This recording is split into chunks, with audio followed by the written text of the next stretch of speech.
Sur le volet alimentation, en lien avec le robot et notamment le DAC, hein, nous depuis 3-4 ans, on est dans une réflexion d'autonomie fourragère et protéique surtout. Fourragère, on l'a déjà parce qu'on a suffisamment de surface, on a d'irrigation, donc on assure nos maïs et on assure des maïs de qualité, on a de l'ensilage d'herbe parce qu'on a beaucoup de prairies, mais on voulait aller au-delà de ça. Et donc on est parti dans une réflexion d'autonomie protéique en se servant de nos céréales, notamment du blé et du maïs, que l'on fait broyer sur place par un prestataire et qu'on additionne à un produit qui s'appelle l'Ali Plus, qui nous permet de gagner en valeur protéique de notre produit fini, sans pour autant avoir de durée au final dans l'alimentation, parce que ça c'est quand même un des points sur lesquels il faut qu'on tende, parce que les nouvelles chartes qui s'imposent, AOP et le CNIEL aussi qui veut que demain on n'utilise plus d'urée dans nos aliments. Donc nous on a acquis ça déjà aujourd'hui, puisque cette maturation de ce produit avec notre céréale fait qu'à la fin on a zéro trace d'urée dans notre produit, donc on est vraiment même en avance du cahier des charges qui est en train de s'installer au point de vue du territoire national. Et en même temps, donc on a acquis en grosse partie cette autonomie protéique. Donc on est moins impacté par les effets des tarifs des aliments et protéines qui viennent de l'extérieur, d'autant plus que nous on est soumis à une charte qualité liée à notre coopérative, la coopérative laitière de la Sèvre, alimentation sans OGM depuis 1996. Donc ça nous coûte entre 15 et 20% plus cher qu'un produit supposé avoir un peu aussi d'OGM. Et on est aussi dans une réflexion ferme laitière bas carbone, investi dans une volonté de polluer le moins possible. Donc on s'est dit on veut essayer de produire le maximum de protéines sur notre ferme. Donc aujourd'hui on incorpore uniquement une complémentation en mélange à l'auge.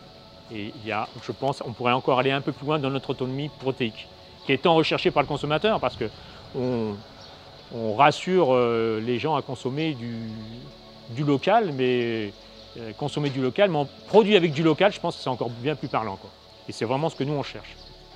Les projets à venir du GAEC La Petite Rivière, c'est le renouvellement des générations. Mon fils qui est en formule parrainage, hein, c'est les nouvelles formules d'intégration des repreneurs vis-à-vis d'un cédant, ce qui permet d'avoir un tuilage assez important entre les hommes et les équipes, hein, pour bien se positionner, hein.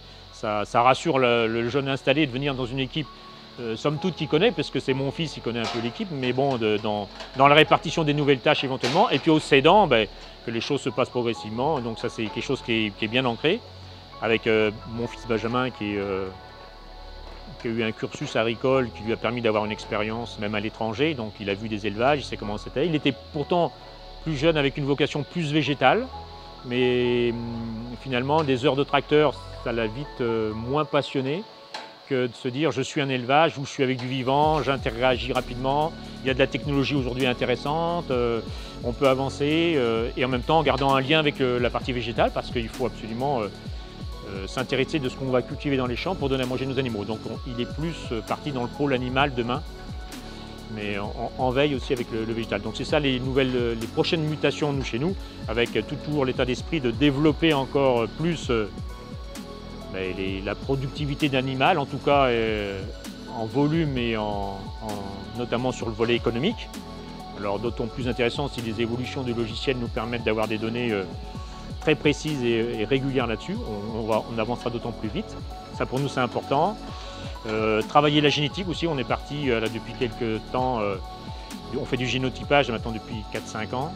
On a commencé la première transplantation d'un animal prélevé chez nous, là, qui est rentré dans le planning d'évolution dans les génisses relevés, enfin, qui ont été identifiés. Donc c'est coup de bol, mais ça arrive. Et puis donc mon fils Benjamin s'y est très intéressé, donc on développe ça aussi pour essayer d'améliorer des points, notamment la mamelle. C'est des choses dans la traite robotisée sur lesquelles il faut être très très attentif. Positionnement des trayons, voilà, c'est des choses, ça il faut bien travailler.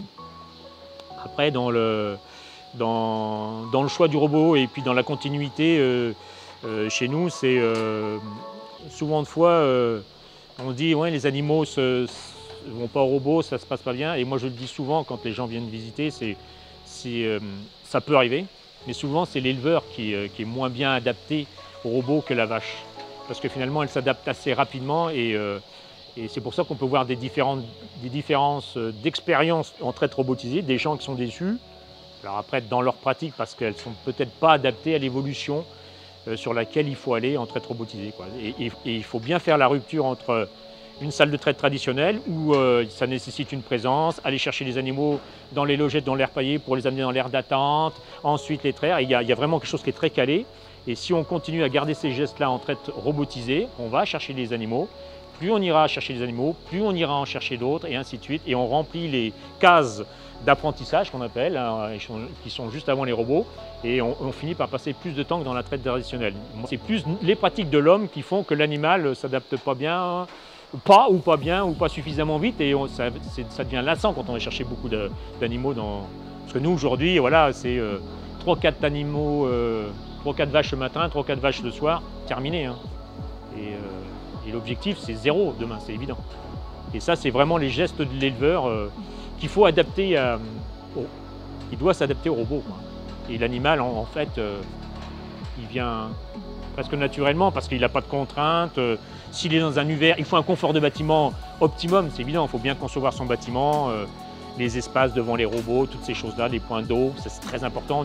Et on voit bien quand on rajoute des choses et qu'on se rend bien plus dans la conformité de la réalité qu'elles ont besoin, eh bien on facilite leur bien-être global et puis ça se ressent dans le fonctionnement du robot, ça c'est évident.